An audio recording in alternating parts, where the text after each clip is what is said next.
I'm Victoria Beal with the LTAP Center, and I'll be your technical support behind the scenes. A few housekeeping items before I turn things over to your moderator. First off, the questions are going to be accepted throughout the session in the question box on the GoToWebinar panel. We'd like for you to please look for that question box in the GoToWebinar panel and drop a hi or hello in there so we know that you've found it. Secondly, we want to make certain you know that the session is being recorded. And if the technology cooperates, we will post a YouTube video link on the OTEC site once the conference has completed. Also, you will be receiving a certificate with credit for 1.5 CPDs for complete attendance at this session. The certificate will be made available once the conference has completely finished, and you need to know that if the session runs over, the certificate is not going to be modified to include any additional time.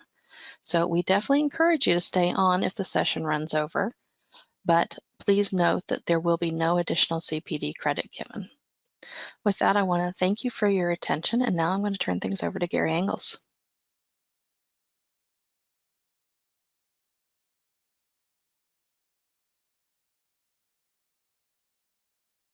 Hold on, Gary. You're self-muted. Start again. All right. Good morning, and thanks, Victoria. Welcome to Session 5, Differing Shades of Construction Projects. We're going to look at different types of projects and how ODOT approaches them a little different. And I'm Gary, as I mentioned, Construction Administrator. Is going to be moderating this session. I plan to allow 25 minutes for each topic, and then 5 minutes at the end of the session for questions. At the beginning of the topic, I'll do a brief introduction of the presenters and then turn it over to them as soon as possible.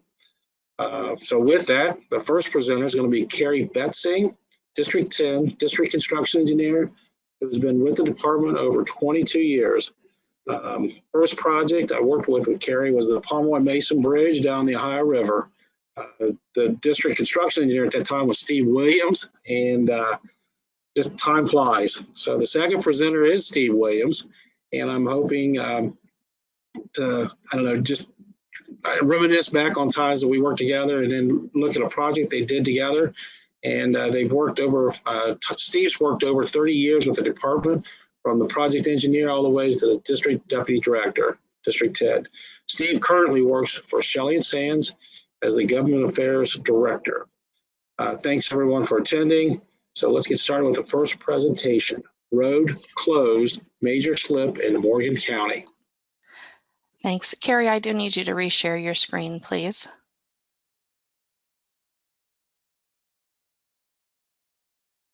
Thank you. We can see it now. Okay, great. Thank you, Gary, for that introduction. I appreciate it. It's good to have an opportunity to speak here at OTEC. We did plan on doing that in person, but we will take what we can get. My job this morning is to try to set up the project for construction, and then let Steve take over the conversation about some of the construction on the job. The only problem with that is there was a lot that went into this job prior to construction. So I'll go over that as quickly as possible to try to give Steve as much time as possible to talk.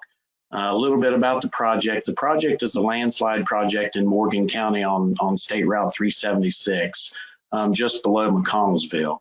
And, you know, we see a lot of landslide projects, and I'll attempt to tell you why this is a little bit unique and a little bit different. Okay, as I mentioned, the project was, you know, couple miles southeast of the Morgan County seat, which is McConnelsville. We actually had an unanticipated road closure, and that was really the inception of the project, as it were. The road was closed on February 22nd, 2019, and I'll go into a little bit about why it was closed and what happened after that. Just a quick project overview. The project was a rural major collector. The route was, it carries about 1,600 vehicles a day. The reason that it was locally, I guess, impacted or had a lot of interest in it locally was we did have impacts to a nursing home, the Morgan County High School and the Morgan County Middle School. And we also had impacts to the Morgan County Engineer's Office that was on the route near the project location. The detour for the route was pretty rough. It was 28 miles, and according to the school system, we added about 200 miles of travel per day to the school system itself. I like to just include this overview photo. We looked at this photo during the development of the project, and just happened upon Google Maps and noticed that you can literally see the bulge. Now I don't know if the bulge is exactly the cause of the landslide itself, but you can see that the aerial photo does not quite line up with the Google route mapping. So it's just an interesting photo that I always like to share. So we had a major landslide. I'll quickly talk about why. You can see from December through February, we had record precipitation. We all remember the rains we had in that winter of last year, especially down in southeastern Ohio where we happen to be.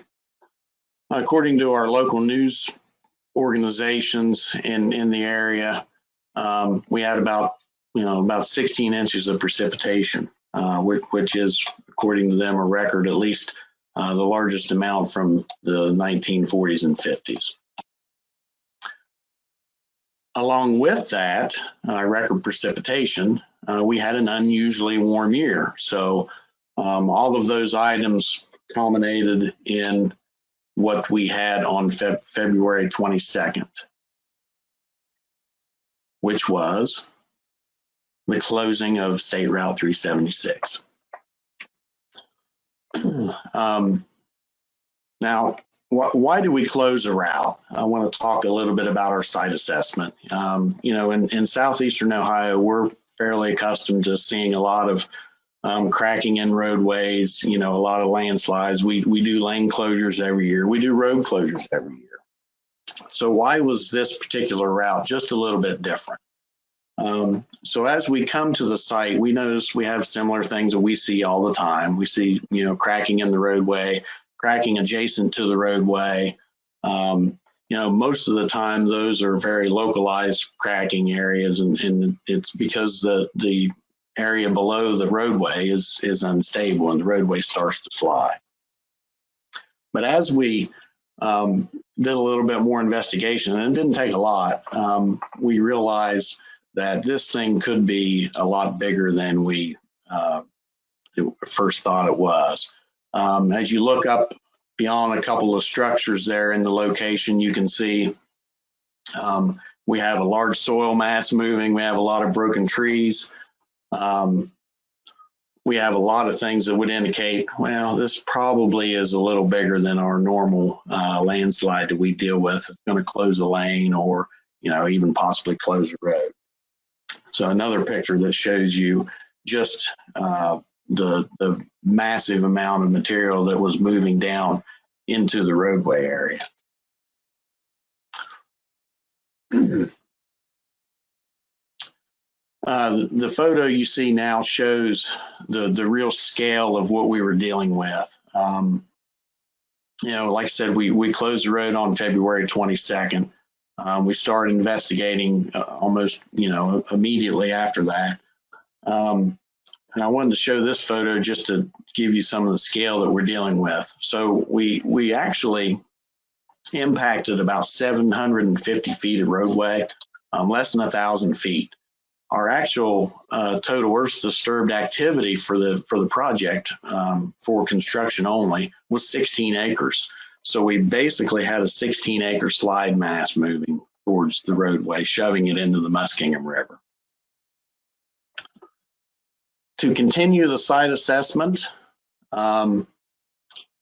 we realized that not only was this slide very large in mass, but it was also very, very fast moving. So 3 days later, after we see some minor cracking in the roadway, we already see a lot of lateral displacement. We see some vertical displacement, buckling in the pavement. So, it's pretty evident that we've got something a little bit more unique than we normally do on our hands.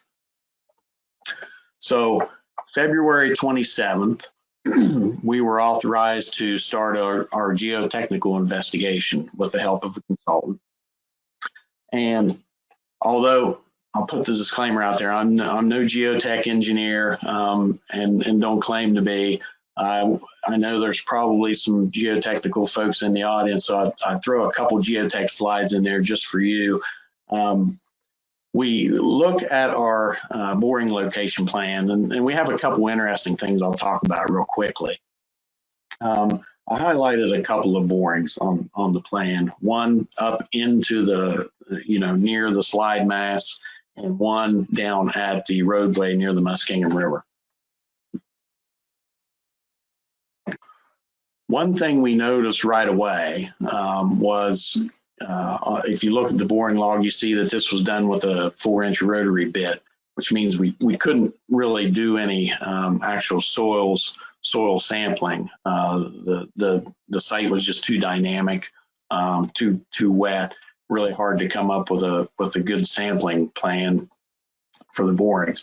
But you do notice that when they drilled the bit, they met water at elevation 732, which incidentally is about 60 feet above the roadway. And then within 24 hours, we had an actual, a water elevation that increased about 6 feet. So, we knew there was a lot of water affecting the site. The site was very, very dynamic in nature throughout the whole investigation period. Move on to another boring that was down along the Muskingum River.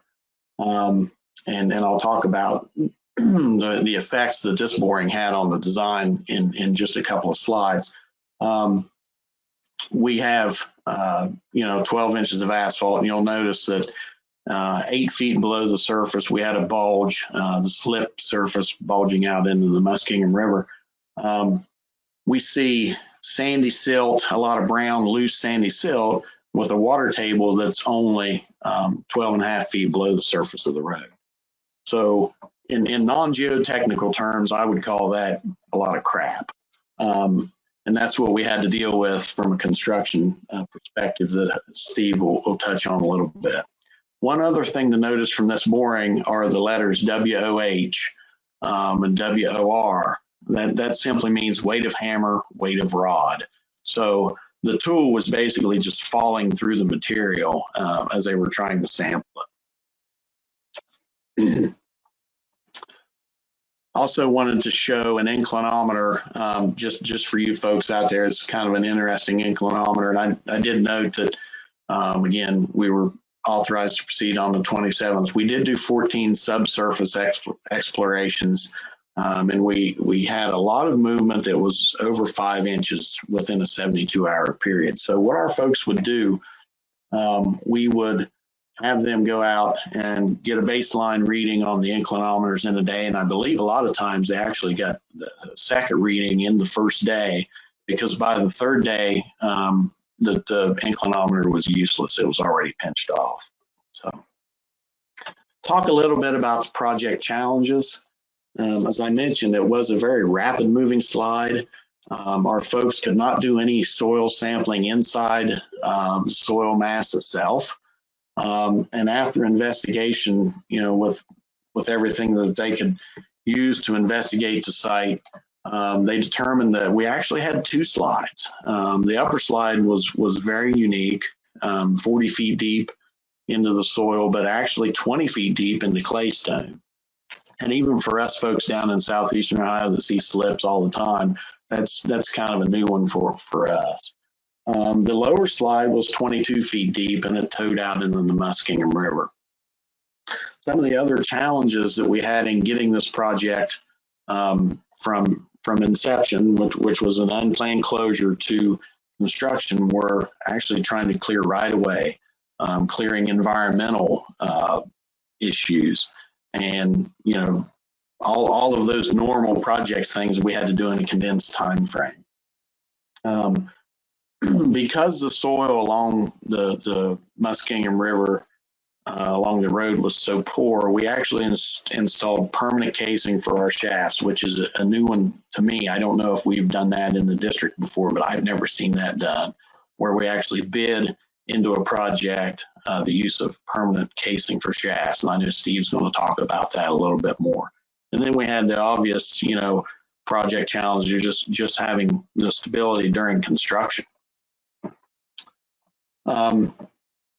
Very quickly, I'll show you a design section. I know you'll see these again, but I'll show you very quickly. The roadway elevation is about 660. And the top of our cut, which is basically the top of our upper slide, is 150 feet above that, that elevation. So, a very, I guess, a vertical oriented landmass. What you don't see is the top of our hill is actually 120 feet above the top of the cut that you see in the cross section. So very, very radical terrain for us to have to work on. I will also mention real quickly, I want to talk a little bit about the drilled shaft wall design, and only because it's unique in those couple of features. The casing was a very unique thing we did. We don't case our shafts typically, especially permanently. And we don't typically use adjacent W36 by 210s or W36 by 135s, which is what this wall required.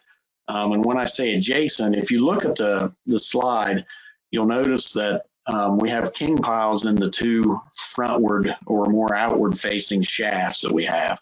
Normally, the one that's offset in the back would be what we call a plug pile.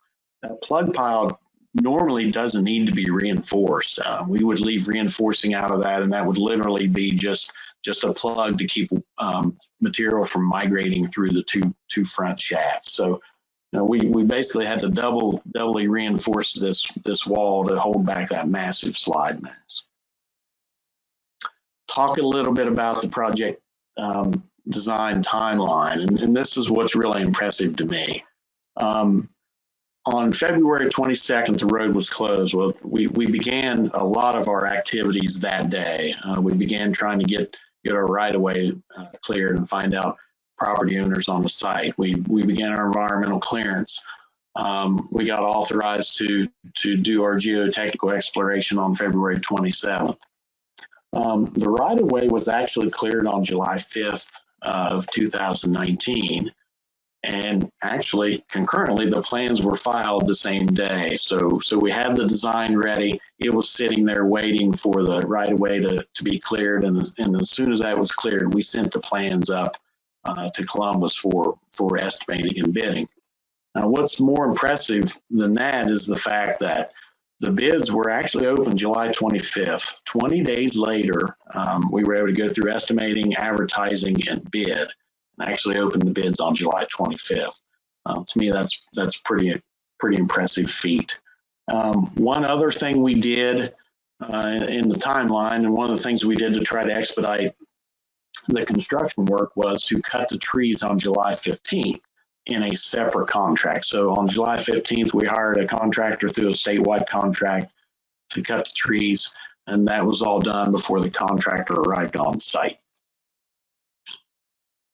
So to finish up, I just want to do a quick overview of just the project information in general. So, as I mentioned, it was bid on the 25th of July, is actually awarded on the 1st of August at a cost of $7.8 million. Work began on the 10th of September with an original completion date of 7/1. Now that completion date was extended due to some circumstances that happened during construction that Steve will talk about. We ran into an additional landslide during construction. So that did necessitate us to write a few change orders and bump the project up to a total cost of about $8 million. We did practice facilitated partnering, and I thought that was very successful on this project. And with that, I'm going to try to turn it over to Steve unless I have any specific questions, Gary, and I'll share one more slide. This was a social media photo that we picked up after the project was closed, so you can see what folks in Morgan County do in their spare time.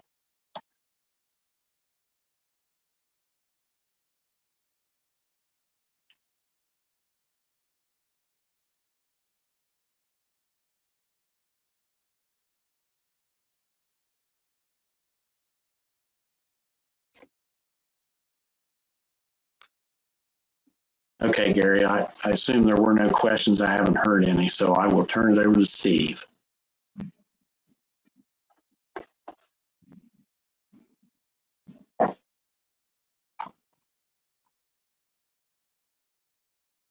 All right, thanks, Cary, and thanks, Gary. I think I'm on and running there. I'm gonna go through this. I know we got a little time. I'll try to speed up a little bit, but I'm gonna try to cover some of the construction issues and things we had of this project.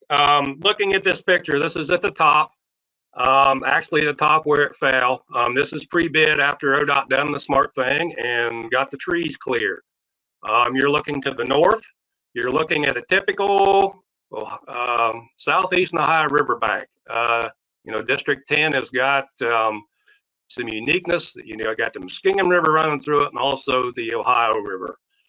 So this was no different. Anytime you get a bend in the river, you've got a riverbank on one side. And yes, this is Morgan County. There is a little bit of flat ground, and right there it is. So seeing the topography, downtown McConnelsville here, and the Morgan County Fairgrounds, Cary mentioned the impact of all the locals. It was actually huge. I'm from this county, basically my hometown. A lot of people know me. Yes, I retired from ODOT, and now we got a major slip, and everyone's talking to me walking up and down the street. So a lot of people were affected, and we were happy as the contractor to get this and to hopefully get fixed for them. Here's some of the issues we had. Time of the year was huge. As Cary said, it's sold there in the fall. We're going to start into last fall into the winter. We have 350,000 cubic yards of waste that have to go somewhere. That is a big deal, being a riverbank, straight up and down on one side, river on the other, and a road to the north and the south. Waste areas are also a big deal, meaning we had some places we could go. One option would have put 45,000 road trucks right through McConnelsville. I don't think anybody wanted that. So some issues with that. The material supply of the shafts. We talk about this slip, we show a lot of dirt pictures and whatnot, but the shafts were actually the bulk of the work.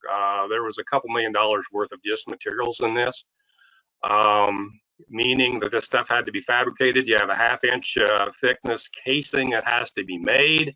Them flat sheets were down in Louisiana and were barged up to Pittsburgh to be rolled and then actually trucked to the job. So it was a big deal. And top-down construction, understandably, in this slip was an issue for us. It was formally partnered, like Cary said. Just this project probably couldn't happen without that. We also had a DRA, which was Jack Ford, and Jack Ford also handled the partnering sessions of this. This was actually our follow-up partnering session, and believe it or not, we held that in the hog barn of the Morgan County Fair. And I would suggest that if anyone's into partnering sessions, you might consider trying to partner in a hog barn in the local fairgrounds, because it put everybody on the same level, and it was a wonderful day. We could space out in there, and I got a lot accomplished. For all you in Southeastern Ohio, we'll apologize for the spelling on the flip sheet here. It should be lessons learned. What came out of those partnering meetings was a lot of public involvement. You know, I thank District 10 for that. I thank Ashley Rittenhouse for that, the public information officer. I mean, we had to actually, being a closed road, figure out what we're going to do with this dirt. We actually, what was proposed to get this done earlier, was to actually use part of 376 as the haul road. We put 40-ton rock trucks down that road. There was great partnering efforts with District 10, and I appreciate that. And also we gained some trust between parties. You know, as a contractor now, there has to be that trust. And I'm appreciative that District 10, when we got through all this of what could happen and where we could put this dirt, that there was trust between the parties. And it ended in a time savings to reopen the road, even with the extra slip that occurred. Cary showed this slide. I simply put this out as you don't see cross sections like this much anymore. Probably some of the young engineers looking at this maybe have never seen a cross section break on a sheet. This used to be common, especially in the big work and some of the interstate projects, but this particular cross section goes back 560 feet. So there's a big offset and there's a good bit with that. Cary again mentioned the shafts. One of the hugest part of the job, the dirt had to be moved first, top-down construction, before the shaft work could start. We had 2 drill rigs drilling on this basically 6 days a week throughout the winter, with some logistics being worked out, as there is not a concrete supplier in all of Morgan County. So you got to bring concrete from the adjacent county, but it happened and it got done. As I mentioned, top-down construction. You can see some of the top there. The haul roads to get in and out of this were huge. We're just getting started in this process. You know, have to move this dirt maybe a couple times to get it down to a haul road because it is an active slip. You can't simply cut from the bottom. So we had to move up on the top, and the haul roads were essential. We are very fortunate. Even Cary's slides about the weather, when it came last fall, it actually did dry out, and that saved a lot of things to get these trucks in and out. Waste area, like I said, 350,000 yards of dirt had to go somewhere. Once again, riverbank on this side. This is right down the road from the project, where the river goes on the outside of the bend. You got the riverbank, and we do have a farmer's field. This was the closest place to put this dirt. So that was what was worked out, to use 376 as a haul road to put that out. And we negotiated with this farmer. Probably the best yielding beans he had ever got, but we negotiated with this farmer. Some utility moves. We actually plugged a pipe under the state route and relocated it, and done some things to make this waste area function. And importantly, you're in a floodplain. So here's the final product of the waste area, how it turned out, and actually the farmers planted it back already, and that happened in the spring. A lot of people's watching is probably wondering why this line is curved. The waste area is towed out actually at the 100-year floodplain of the Muskingum River. There was some extra things we had to do in this waste area. 2 foot of topsoil was actually stripped, stockpiled. All the waste was brought to the project, or to this waste area, and then that 2 foot of topsoil was covered completely back up over the waste area. And here's a slide, final slide of the finished product from a drone. You can see we accomplished most things that ODOT wanted us to do in this project. Is you've got an active slip. We had to unload it, so you can see all the unloading was. One of the first pictures I showed had some ponds and water holes up in here. As this come down, we found in that where the water wanted to go, and actually you can see where rock channel protection, and we got rid of the water. And I'd mentioned the shafts all set down through here, and they're all buried, and the bulk of that work was in those shafts, and you can't even see it, but it's holding it in there. And another fun fact that Cary mentioned, he showed the bulge on Google Earth. You can also see the bulge on this picture where it was starting to shove into the Muskingum River. So we think things are stabilized, the road is open, and all is well in Morgan County. And with that, I'll turn it over to Gary and ask for any questions. Thanks, Steve. Cary, we're running close, but we did get one question. They were asking the size of the beams that you use. So either you or Cary can maybe answer the size of the beams you used on the shafts, I'm assuming. Yeah, there were 36-inch beams. I think they were 225s, the largest one in the king piles. Okay.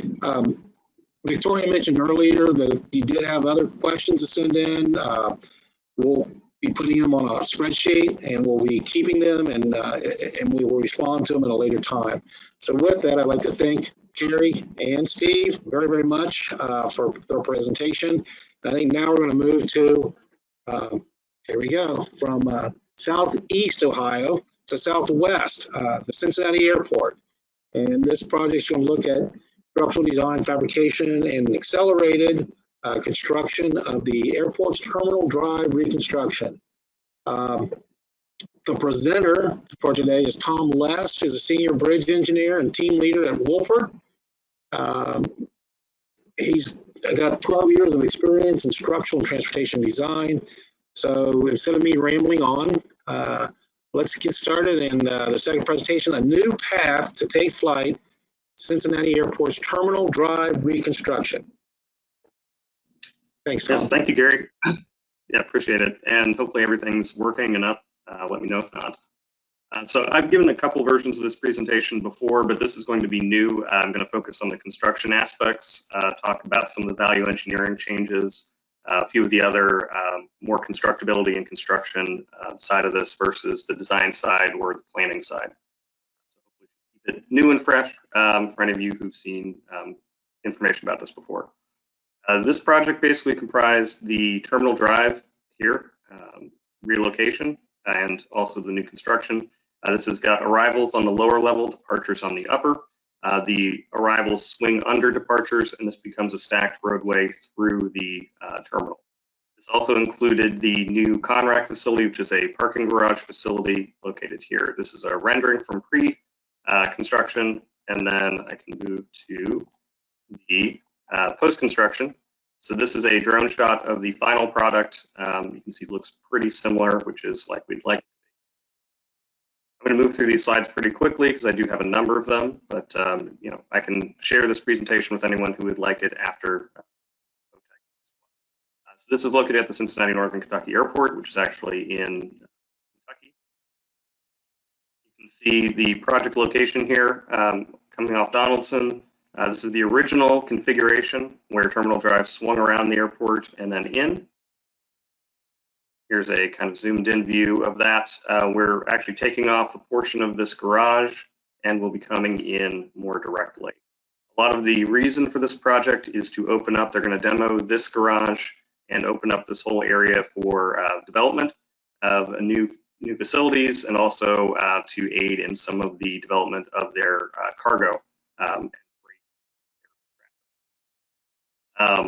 Some definitions here, I won't go through a lot of these, but Conrack is really the name of the project's consolidated rental car facility, and this did use a CMR or construction manager at risk approach. Timeline provided here, really the big thing to note is that this was completed in about a year, start to finish, and that's pretty quick on the construction side. Team here, Wolpert did the civil design, roadways, bridges, all of that, and then pre-construction did the majority of that construction as well as Eaton and Bluegrass. Some background here on the original structures. These were a series of structures. The first one was post-tension box girder, which took a curved alignment, back-to-back curves, swung it through, and then once it was tangent, went to pre-stressed I-beam. Through the terminal. Some of the existing conditions in the area that were a bit of a challenge, a lot of utilities, just a lot of utilities, a lot of existing foundations that were put in at some point in the past and never fully removed. And we found those to be definitely a challenge, both in the design side of it and in construction, where we found some that we didn't know about. So that was definitely a big constraint for us. Overall, the cost of this project was around 21 million, and then for the structural work, about 9.5 million for that. So as I mentioned, original condition swings around. The new final condition, and hopefully this keeps up on the slides here, goes directly into the facility, goes into a very, very tight 250-foot radius, 90-degree subtended arc structure, and then into another tangent from there. So more direct route in opens up the back of house to develop.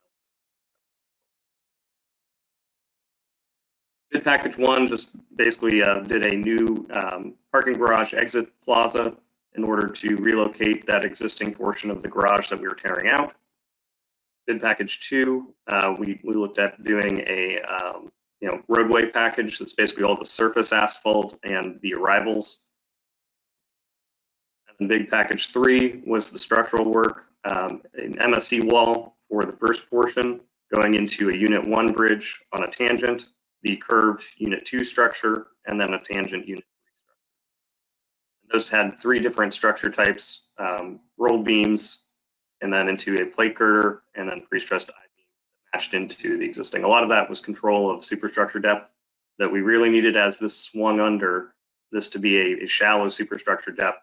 And then as we go through the system, we can increase that structure depth because we're able to lower the lower level and get those to match into the existing.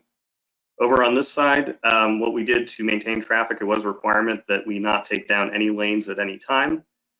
So to do that, we basically just maintained the existing route that was all the way around the airport, and then added a new temporary ramp structure that connected up from that to the upper level for the terminal. So that way everyone could swing around and go to arrivals and departures just at a different decision point later on in the system. That allowed all of this construction to happen without really any traffic impacts. In order to do that, we originally designed this as a rented bridge that would just be rented and put on a foundation on rammed aggregate piers or similar, fairly inexpensive foundations for a temporary aspect. You can see multiple pier locations. This was actually value engineered to a temporary MSE wall. About the same cost. The big difference here was they were a little concerned about the schedule.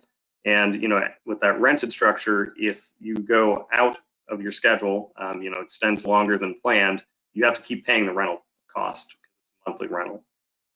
With this one, they build it and then they're done. And if it goes an extra month, there's no real additional cost. So that's the main reason they went to the MSE wall. The other thing was that we needed a lot of gravel fill for gravel base. So what they did was they built this with that gravel base inside of it.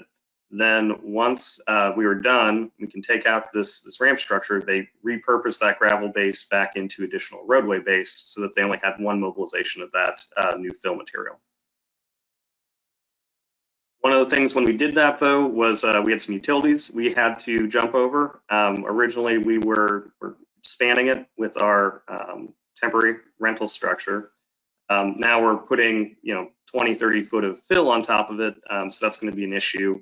And these were vitrified clay, so not really going to take a whole lot of load. We basically put in these bridges, pipe bridges, that are on a small shaft with a cap on it that essentially just carried the full load of that additional MSE. Here's another photo of that, constructed, lower level approach, swinging under, and then the upper level ramp. The MSE approach structure was pretty simple. I won't go into a whole lot of detail there. We did have pilasters for light poles. There are moment slabs on either side. There's also a waiting period for settlement of the underlying soils. So one of the things that the contractor opted to do, we gave them the option to either wait 100 days or you could do monitoring of the MSE wall and reduce that time. So they opted for the monitoring, and that actually cut it from about 100 days to 48 days by doing monitoring basically every 2 to 3 days. They would shoot about 10 to 15 survey points that they had targets set up on the top of the wall and basically just monitored. And at the point that we hit our 90% and things started to basically settle out, we're able to move on and start with the roadway. One of the other value engineers that was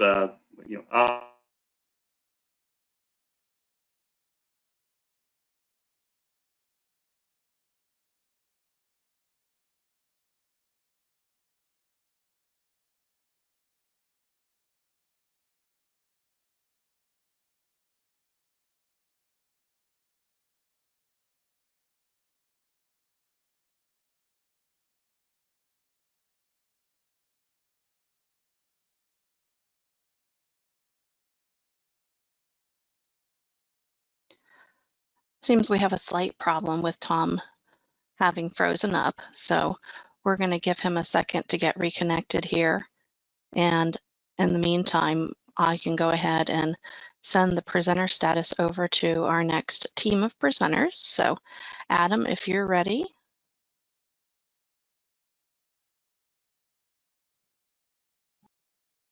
I am. All right. Hey, Adam, thanks.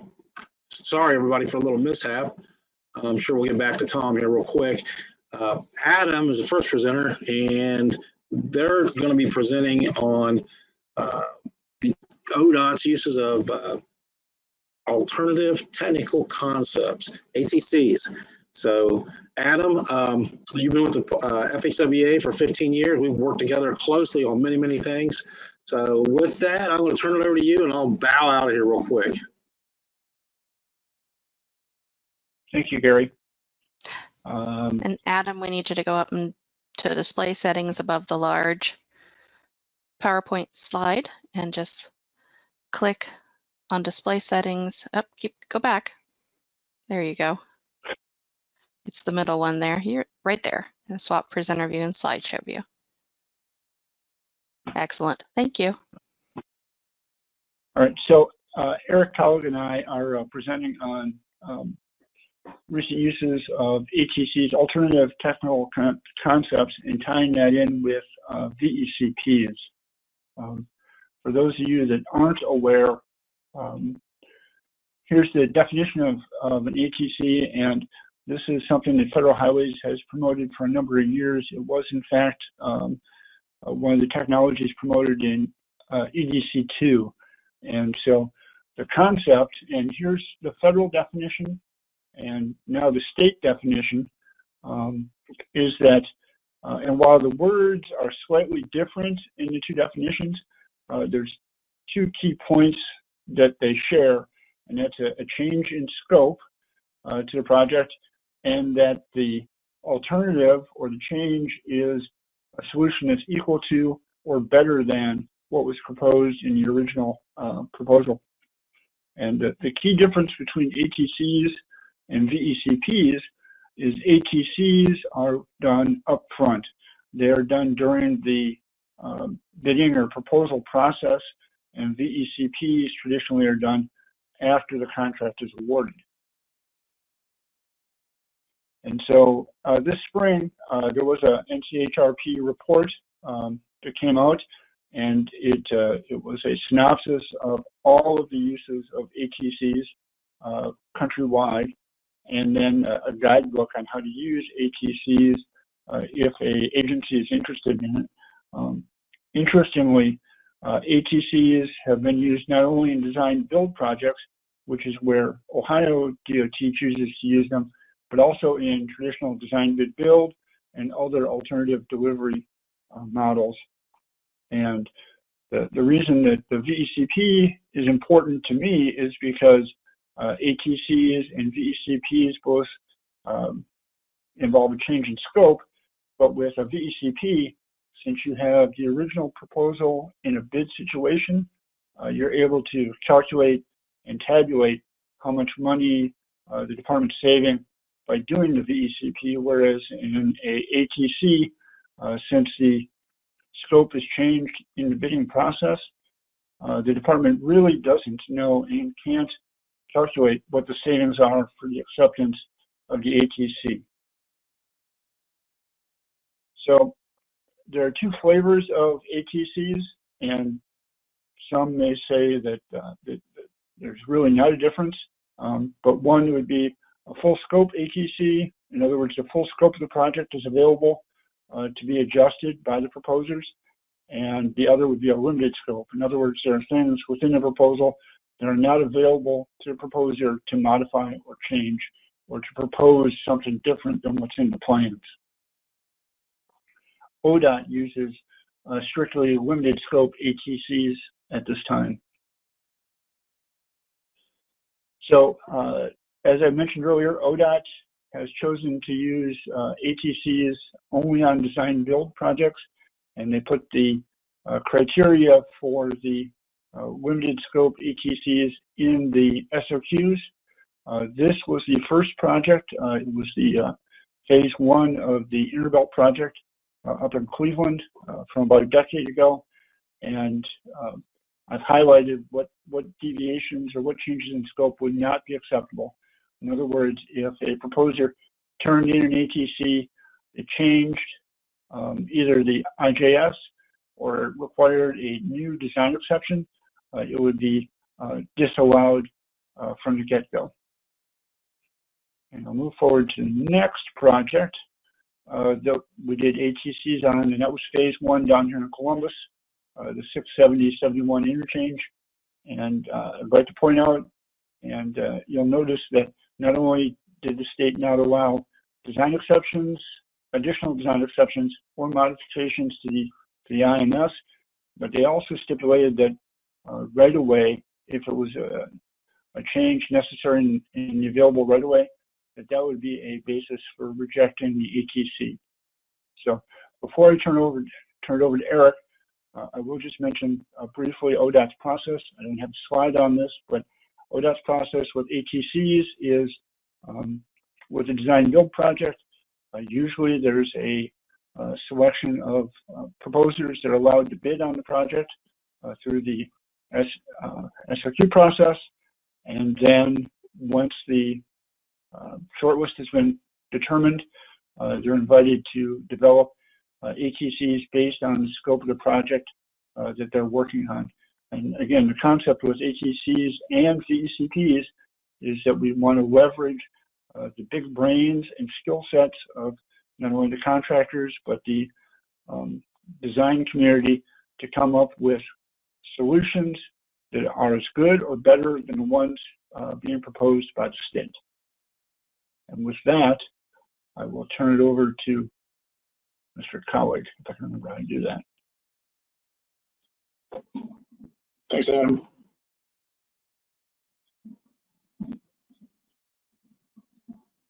Eric, I believe you have control.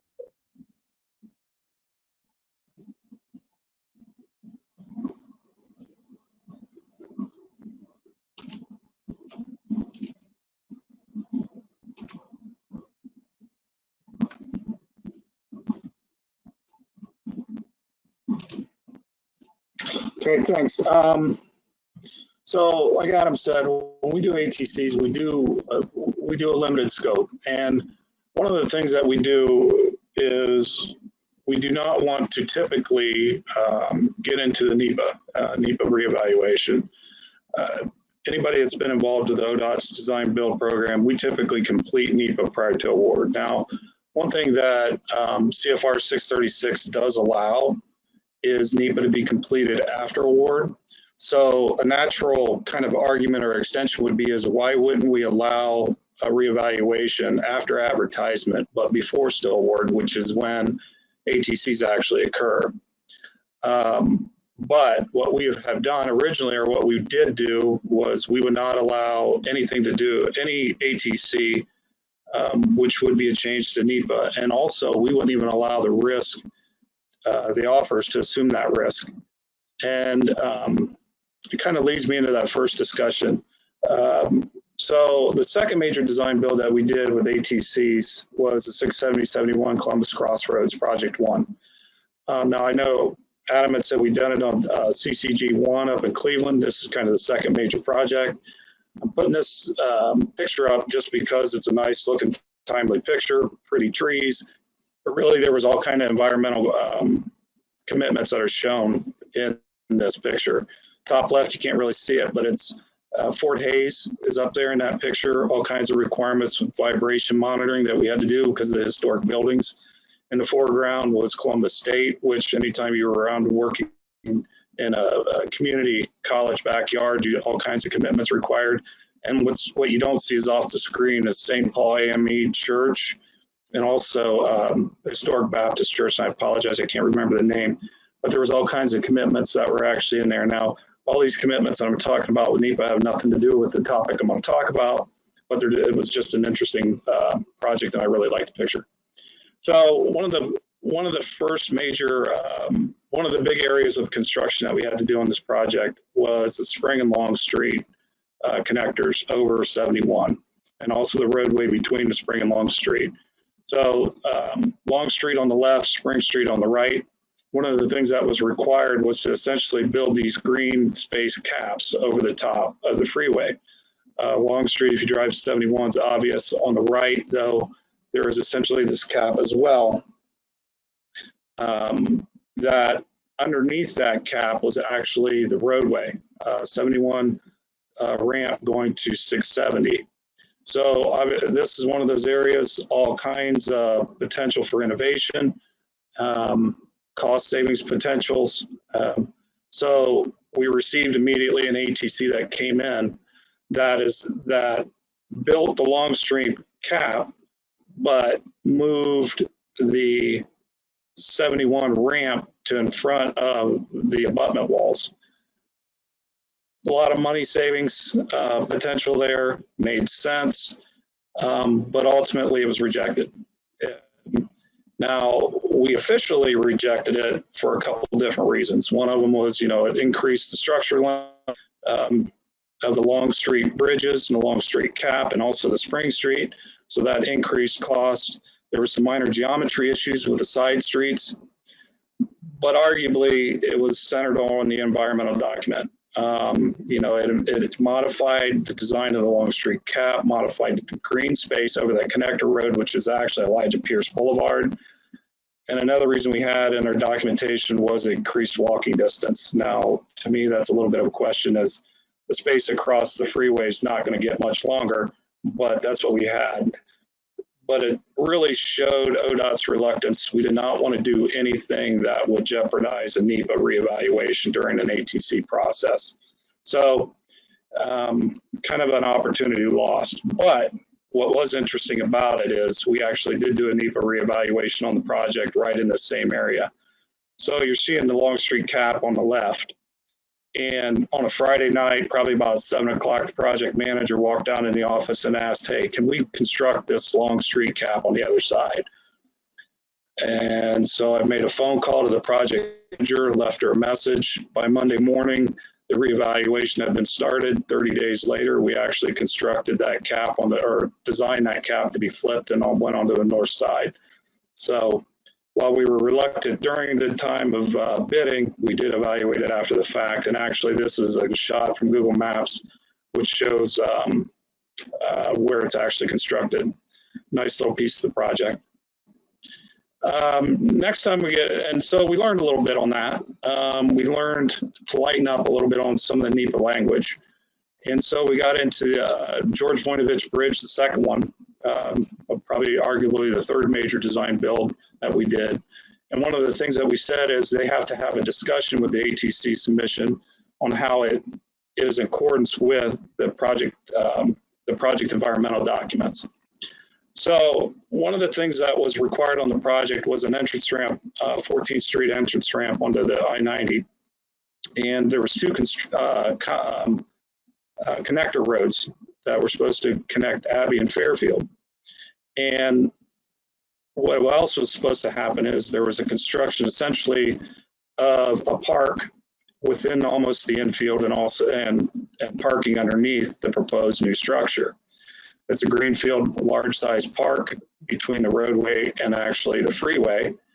But we received an ATC submission that came in, and the ATC essentially shortened the bridge, moved the parking, and constructed and replaced the bridge structure with MS seawall. And one of the things they did in the submission was they clearly identified the commitments within the environmental document, which ended up being the parking spots, landscaping, and the walking access. And what they did was, instead of the northbound connector road going to where it was proposed, they flipped it, made it parallel with the southbound connector road, constructed a better green space, constructed the parking, and it actually made sure, and the bridge itself was replaced with all this MSC wall fill.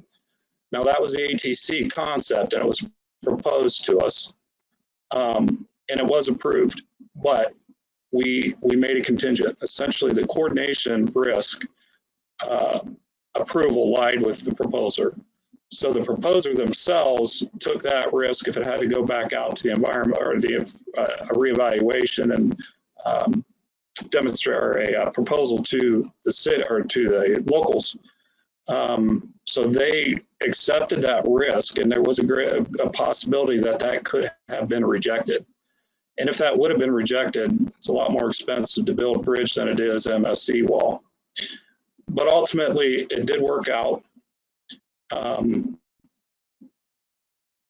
We received no comments from the public. The ATC moved forward, and it was constructed.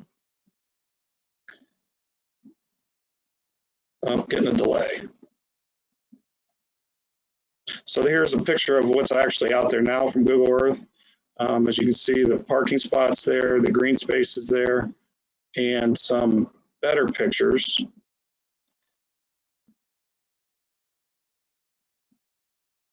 Is actually how the park looks. It's a nice continuation of the neighborhood. It's a nice green space area. And this ATC in general was a big success, I think. So one other thing that we do limit when it comes to ATCs is essentially anything that has to do with the interchange modification study. So, and Adam had mentioned IJS, IMS is you know, they're twins essentially. What it used to happen was the IMS used to have to go to Washington, FHWA in Washington. So that's a past tense. And one of the things that was critical to them was the entrance and exit locations off the interstate. Now, one thing, whenever there was a revision to an IMS and it had to go to FHWA Washington, it was going to be time consuming. And if anybody knows anything about ATCs and during that process when that occurs, timing in ATCs are critical. They have to have fast responses. And because of that, there is some potential if we're not able to turn around a response in time, there could be lost opportunities. And when I say lost opportunities, we almost had a good lost opportunity. So I'm going to flip sides and actually of the state and actually go down to District 8. In Cincinnati. So one of the things, a couple years back, we constructed the Martin Luther King interchange, or reconstructed it. And it was a modification of the an addition to a partial interchange. And obviously an IMS was required and approved prior to the letting. And because of Sally, which is essentially the same as last year, we used very similar language, which basically carried over into this one, which we had to, anything that was a deviation in the interchange modification study, but also would be essentially rejected. But there were a couple things that we did have on there. We did recognize that it has to have considerable impacts to the NEPA document before we're allowed. But we continue to have that language that said any modification to the IMS, it would be rejected. It would not be approved. So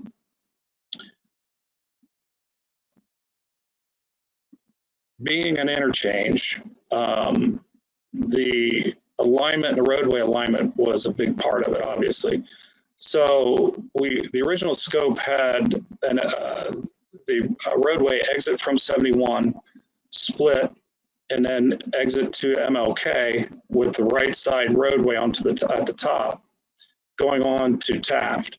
Well, we received an ATC that basically did something similar, exited the freeway,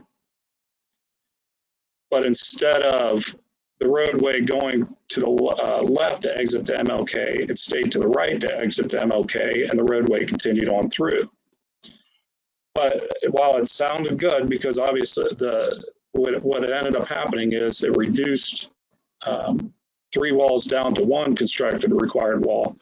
What was interest of us was down in the area in the circled portion.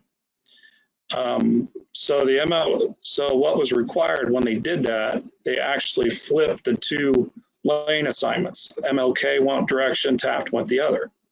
So that's obvious that in our mind, or at least in my mind, was a change to the IMS. But luckily, these things are done with teams, and there are multiple people that are on these evaluation teams. And some of us had thought it was an IMS revision while other ones didn't. Ultimately, the ones that didn't think it was an IMS revision won out, and the project actually moved ahead, and we actually did accept this change. Now, the reason why we were able to get to a change, and there was no IMS revision, even though there was a lane assignment change, is the exit point from the freeway stayed the same. Now, maybe the lane assignments changed beyond the exit point, but the exit to the freeway stayed the same. Now, so we got to a yes, accepted it, and that's what's currently out there, and that's what got constructed. Just kind of an editorial comment. There were 4 parties that were looking at this interchange, three offers and 1 owner. All 3 offers spotted the solution during the pre-bidding, and it did get accepted. But I just want to make a comment to where us as an owner, while we think we know all the answers to all the questions, sometimes we don't even know what the questions are. So it was effective. So something else so now we're starting to think that maybe because IMS approvals stay within Ohio, that maybe that is something in the future we might be able to consider any revisions to an IMS on a project. And while we don't have a success story to talk about when it comes to an ATC on the design build, it is evident that we are seriously considering this in a recent VECP that we are working through, and that has to do with the Wood Lucas 75 project. Right now at Miami Street, there was a requirement to basically change the interchange into a full diamond from a folded diamond. With the VECP, which came in, requested to change one of the ramps from the northbound on-ramp from a traditional and make this the interchange back into a partially folded diamond. We actually accepted that. There was enough time on the project where we conceptually accepted this. We're still working through the details, but we actually went to FHWA and actually requested during the project to do an IMS revision. There were some requirements they placed on us, but this was ultimately accepted. Now, the interesting thing is why there was such a big savings about this. And if you can see it, there's a bridge node up above on the top. On the bottom, that bridge is gone. Big savings. But one of the things that you aren't necessarily seeing is what's underground. And underground in this area, there are some underground materials left over from a nearby automotive plant. And it's like this rouge material. Bad stuff to deal with. It's a leftover byproduct from glass polishing. I don't know the details on it, but I know everybody wanted to definitely stay away from it. So this VECP was definitely a bonus. And hopefully we can get this all wrapped up and get it constructed. So kind of some final thoughts on this whole idea of what we're doing. We want to continue to review the projects, and we're going to continue to review the projects for potential locations of innovation. And any place that we see while we're developing the scope, we're going to attempt to try to reduce any restrictions that is because of like an IMS or a NEPA or anything like that, and try to come up with ways to be more flexible. We're going to continue to have open dialogue. One thing we didn't really get into too much is initially when we had ATCs, we were very reluctant to actually speak with proposers and have open dialogue. We are much more now open to that idea, but what we are very guarded by is while we will discuss an ATC, we will not direct a proposer on how to get it approved. We're going to make them get to what they have to do to get to a yes on them.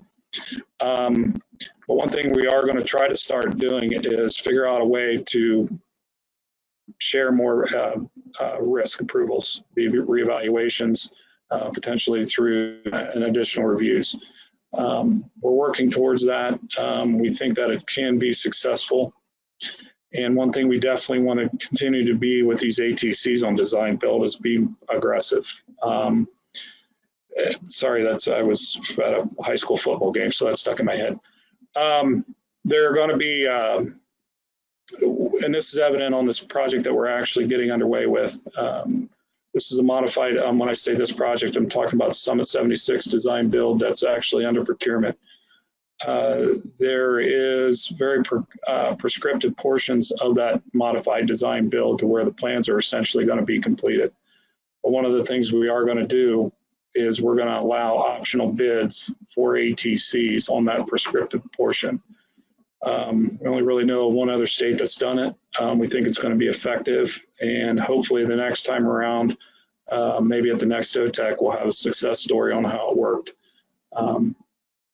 But thank you, appreciate the time, and any questions? One question that came in, I'll try to repeat it. How many days is the public comment duration? Will it not impact the schedule with ATCs to get responded in 14 days? Well, these two that we did do with the evaluation, with the NEPA, is it went out after award, so they took that risk. We allowed the proposer to assume the NEPA reevaluation risk if it was rejected.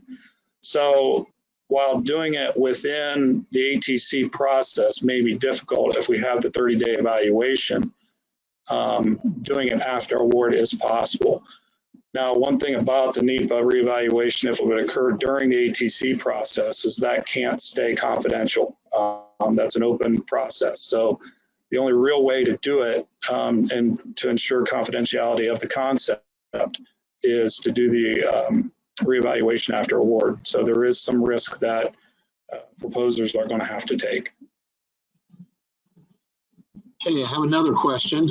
Will ODOT consider revising the VECP language so it does not exclude the cost of design? Other states, such as Indiana, do not exclude the cost of design in the VECP savings. As of right now, there is no intention of making that of ODOT sharing the design cost at this point. It has been requested in the past. We have considered it, but we're not necessarily going to make it common practice. So as always, you know, we're open to concepts, we're open to new ideas. While I'm not shutting the door on it, I can't say yes at this point, and this would have to be something that would be a much higher level executive decision. All right. I have another one, but I think we're running close on time. So why don't we switch back to Tom? And I appreciate Adam and Eric jumping in and picking up and making it all work fluidly. So with that, Tom, are you ready? Yes, and thank you, everyone. Sorry about that. My power went out for about 5 minutes there. So the importance of utilities, I guess, which we'll do in this presentation here as well. But hopefully you've got me and it's all working again. So again, apologize to everyone and thanks for the other presenters for picking up here as well. All right, so we were, when I left off, talking about pilasters. So VE for this one. We had designed these as cast in place. One of the V's was to do these as precast. So they actually did this in precast chunks with inserts that would go into the next segment as you went up the wall. And then at the top with the moment slab, this was actually done as a precast moment slab with the barrier already attached in order to just make it all one unit. That accelerated the construction of this, made it a little bit easier. That looked pretty good and it worked very well out in the field. The Unit 1 structure, we basically just did the 2-span, fairly standard on the abutment. It's just a semi-integral behind MSE wall. The piers were a little bit more interesting. So I'll skip through this a little bit, but basically these were steel beam W 24 by 335, so very heavy, very shallow structure. That did make some of the detailing a bit more interesting. There you can see the standard abutment. And here, one of the issues, splices, I mean, while they put them in, were a bit difficult. Large plates, not a lot of room to work. This was using the older AASHTO code provisions for splice design. Under the new provisions, the flange plates get a little bit less beefy, so that helps a bit. But essentially that's what our splice looks like. Here you can see it up in the field. You know, again, the steel fabricators didn't love us on that one. So I would try to maybe use a slightly different beam, wider flange, so we could get, you know, 4 lines of bolts in there if I was to do that. Here you can see with the MSE wall, we've got sleeves around the piling to avoid down drag, a seismic pedestal as per usual in the abutment, the H pile or H post there on the bearings. The Pier 1 was definitely a bit of a challenge. You can see it's partial hammerhead, and when you're putting a lane out on the hammer outboard aspect, it really is trying to rotate that whole thing over. That puts a lot of load into the piling on that side, and as you want to really try to put more piling out there to balance that, the problem is your pile loads go up, and then due to those pile loads, you have single way shear in the footing, which blows up the footing. So it's definitely a balancing act on that one. Now, I'm not going to go too deep into the design on these. I'll focus more on some of the construction aspects. So there's you know, piling in the ground, and then the final constructed here, and that's to swing that road underneath. Here's one of our engineers for scale before it gets sealed and cleaned up. The other piers on this project were single cap in order to do the stacked roadway on large drilled shafts, 7 foot diameter drilled shafts, about 50 to 60 foot long, with 6'6" rock sockets. So pretty substantial drilled shafts.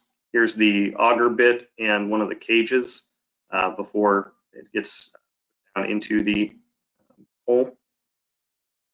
See them stacked out in the field. A lot of cages, a lot of rebar, big holes. We did require CSL testing for that due to the size and the number of piers and the fact that essentially these are you know, non-redundant elements as a 2-column pier. And we did hit a few issues with that. There's some anomalies down at the very bottom or the very top that occurred. However, you know, down at the very bottom, you're all in end bearing. There's really no moment. So doing some calculations there, that was okay for many of the small areas that we found that may not have been sound.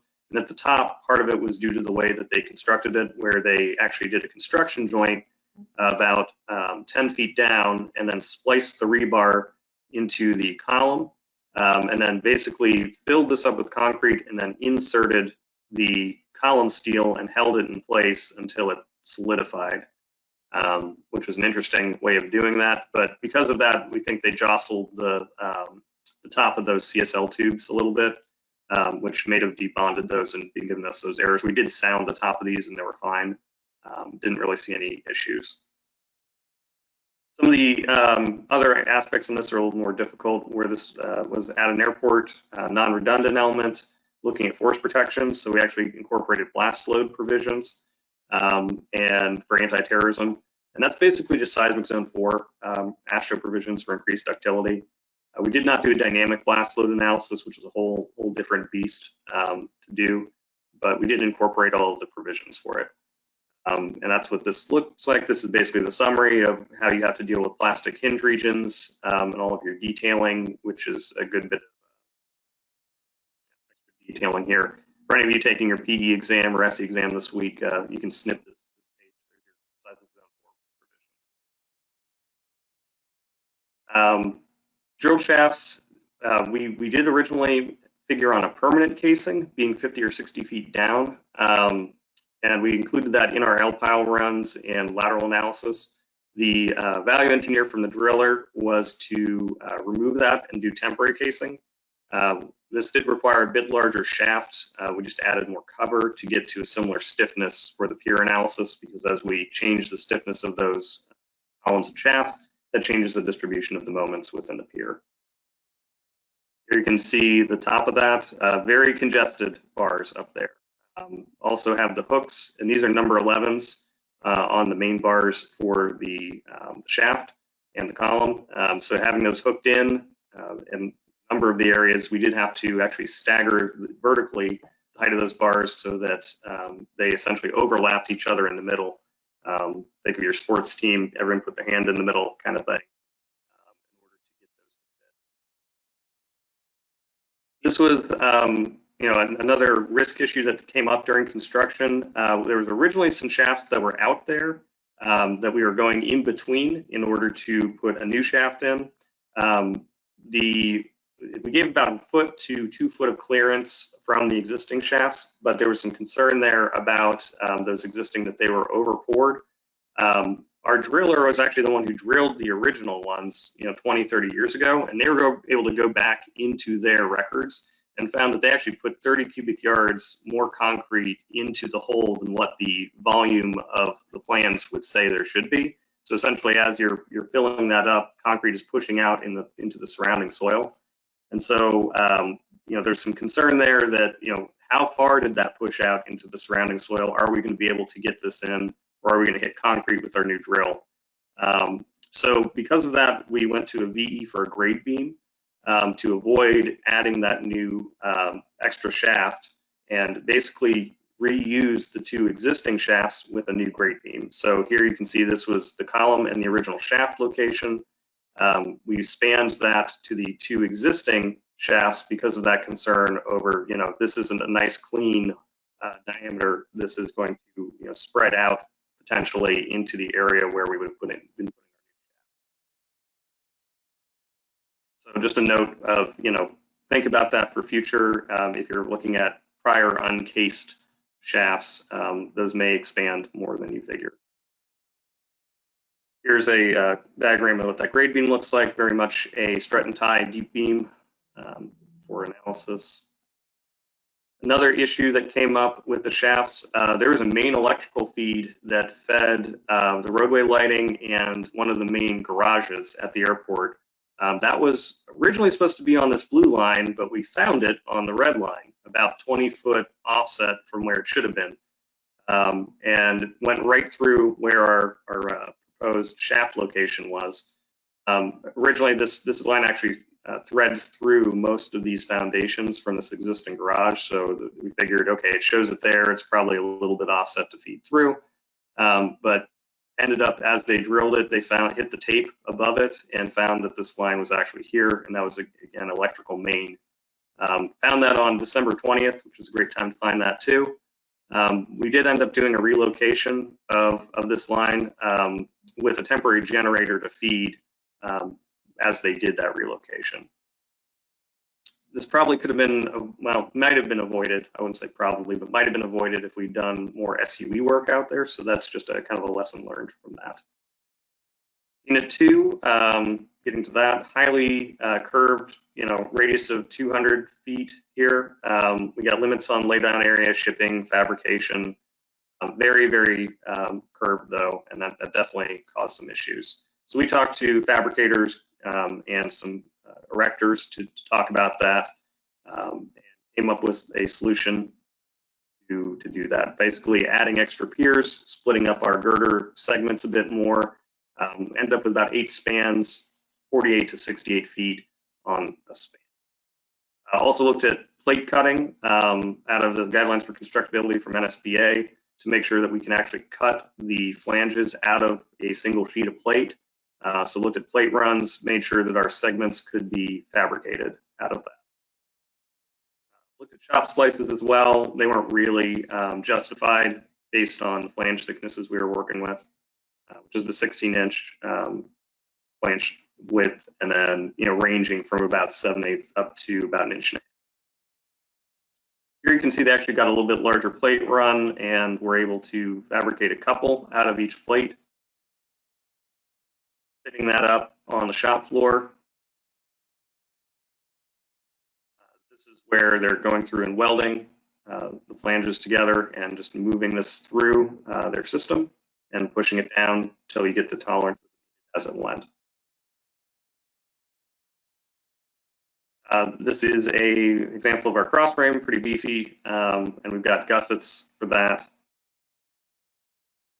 And here's a process for getting the splices. So they would actually do 2 segments together, put those all up, horizontally there, and then drill through with the splice plates in place in order to make sure that everything was going to fit up in the field. And usually they do this on a 3-segment carryback, but because of the curvature on this, they actually didn't have enough height in their shop in order to swing that through, so it had to be a 2-girder carryback in order to do that fabrication. So I have some notes here from fabricator. You know, again, 2-girder assembly versus 3-girder assembly. You know, it was a bit tedious from it, but they were able to do it. Everything fit up in the field well, so everything worked out just fine. They did a great job, and you know, painted beams at the end. There you can see we actually split this into 2 reference chords because of how curved it was. So we have a single reference chord to the middle pier, and then a separate reference chord to the end. Transverse section. And the piers are essentially similar to what I showed with that pier 1, or not pier 1, unit 1, pier 2. All the rest of the piers basically follow that same format. Again, you can see those piers constructed. Nice monoliths.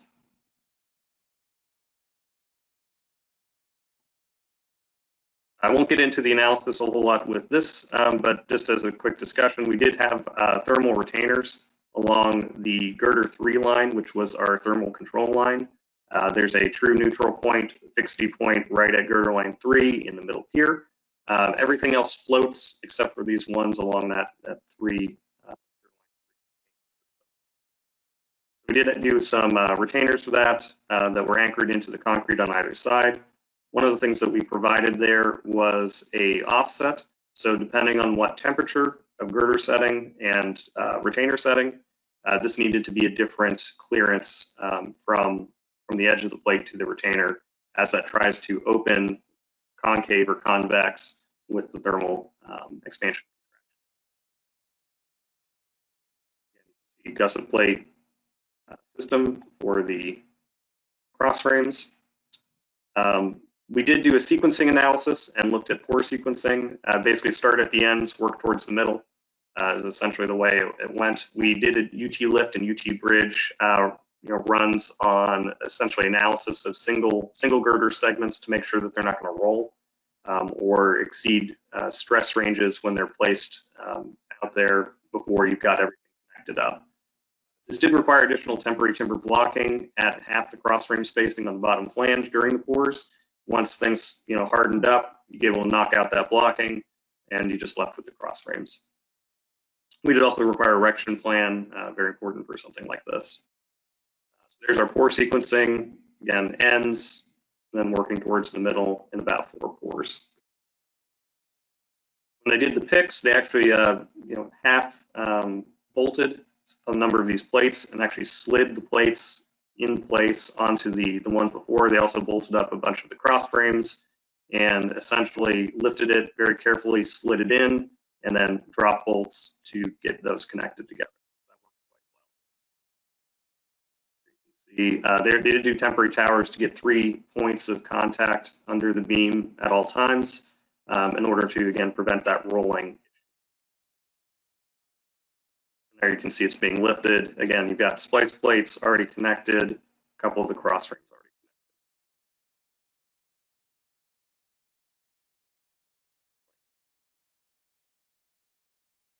connected. Highly curved, lots of issues there, but they did very well with it, and it went pretty smoothly. Near complete framing. Our overhang brackets, and then you can also see the timber blocking at half the cross frame spacing.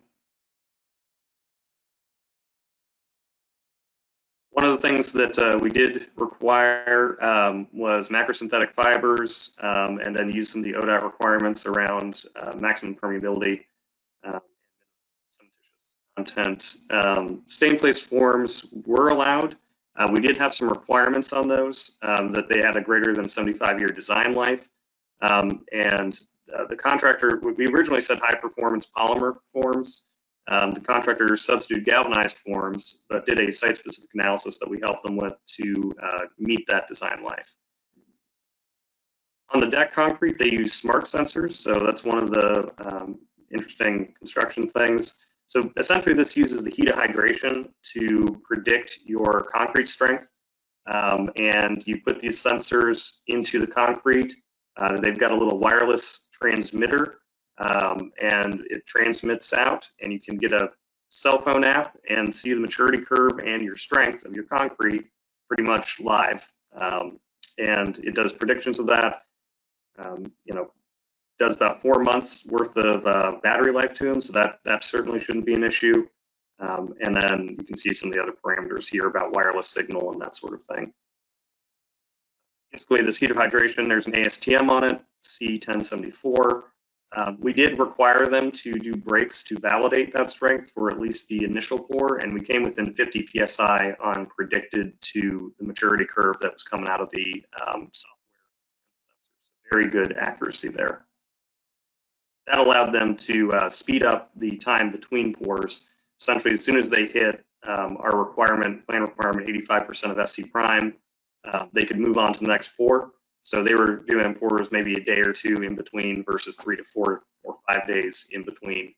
And they didn't have to wait for the lab to go back and test the cylinders. They could just roll straight into you know, the next one as soon as it hit strength.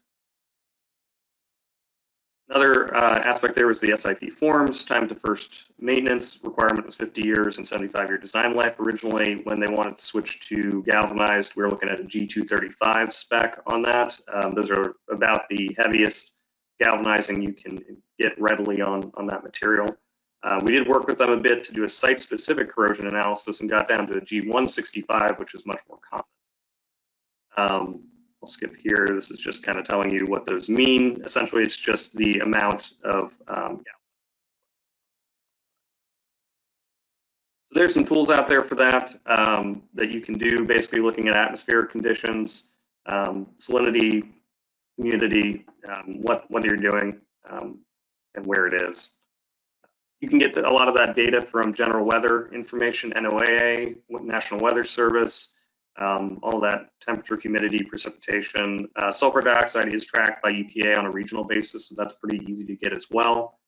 For salinity, we actually looked out at a Illinois DOT study that had some nice data on standard salt trucks and how much is aerosolized. So they found that you know, as the truck goes through, it's aerosolizing a plume that's picked up in the air and being spread. Concentrated about a 20-foot wide by 20-foot high right around the truck, but you could get airborne depositions as much as 1,000 feet away, and there's a nice publication on that. And then it kind of goes down in a cubic manner as you get further and further away. And then we looked at the snow precipitation each year, how much snowfall, how many days estimated in order to get a measure of what the expected amount of salinity. So put all that into a calculation there, and we get a coating life of around 74 years. We said that's pretty close to 75. We're okay. Some other ones we looked at were TruTech clear forms that are basically a polymer-based clear system that you can, helps with inspection. You can see through it. Of course, you can't hit it, obviously, but the concrete that is, but at least allows you some ability to look at the concrete. And the original polymer coated was this type of form, steel galvanized. It's got a treatment and then a polymer on it. And this is approved for use by Florida DOT in marine environments. So if it can be used out in the ocean, we figured it can probably be used, in the Midwest with a little bit of salt. Here you can see the forms are placed, getting ready to do the deck and rebar. One of the challenges here too was with the curvature, again, 200-foot radius, you had to figure out the travel speed of the exterior versus interior of the of your bid well. So getting that right took a little bit of trial and error, and they did a number of trial runs working it through until they got those travel speeds right and everything went smoothly. Deck construction. Got our shear studs in. Unit 3, this was fairly simple, pre-stressed I-beams. The only thing here was proximity to the existing structure and also a super elevation transition within the first span that caused a little bit of issues with the beam camber and haunches. So I'm running short on time here, so I'll go very quickly through this. But essentially just the garage, very, very close to the new structure. We also have some light poles and various other appurtenances. There's transverse section, beams, lifting, drainage appurtenances, not really a big deal. And then I'll just go through final completion. So here's the final completed structure.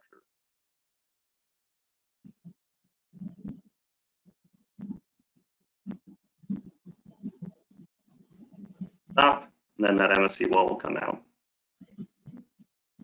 And that's basically it. And I know we're running short on time, so if you have any questions, feel free to email me or put them in the chat box, and I believe they will be sent on. Really appreciate it, Tom. There's about 4 questions in there, and I'm assuming you'll answer those to the individuals that are asking. I just want to say thank you to all the presenters today, and there's a lot of information to be shared. So if you do have questions, as Tom just mentioned, he'll provide his email, and we'll get the spreadsheet out through Victoria. So we'll get those answered. And I just want to thank everybody for session 5, and I personally want to thank all of you for bearing with us on this virtual 2020 OTEC. Thank you.